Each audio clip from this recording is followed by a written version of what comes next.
Alright, so this exercise starts out with 5 unison strokes. And I really want to emphasize and drive home that these are unisons, they're not flams. Everything's going to hit at exactly the same time. And what's happening is your brain should be telling your hands to move in exactly the same way. And you get this real A and B comparison in real time about which hand is doing what, and are they both doing the same thing. You get to analyze, is my fulcrum in the same spot? Am I using more fingers in my right hand than my left hand? And really making sure that we are doing the exact same motions. We're holding the stick in the exact same places and making sure that that communication from here to here is all operating and moving properly.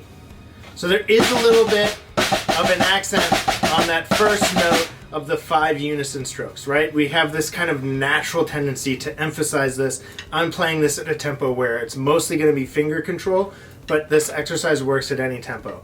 But either way, the start of that note is going to have a little bit of a natural accent.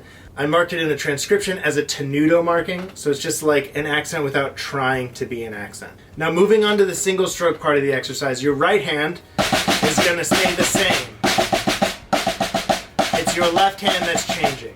So your left hand is dropping one note and it's offsetting just a hair to play directly in between the right hand part. So you go from this to... Now if you'll notice, I still keep that same initial accent in that first left hand note, just like we were doing in the unisons. We're taking this technique and we're just sliding it over to the singles. We want to have the exact same approach. So it's not this, right? It is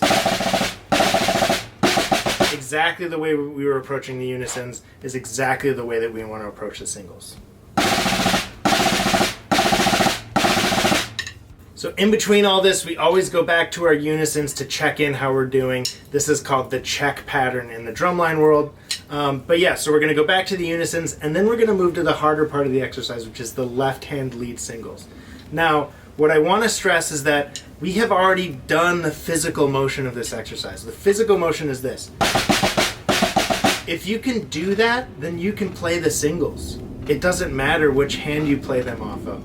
So when you get that kind of voice in your head that says, I can't do it with the left hand, it's harder, I want you to remember that it's the same motion physically as the unisons. It's actually your right hand that's changing this time, right? So your left hand is staying the same.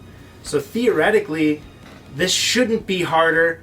However, for some reason, it just is if you are a right hand dominant player.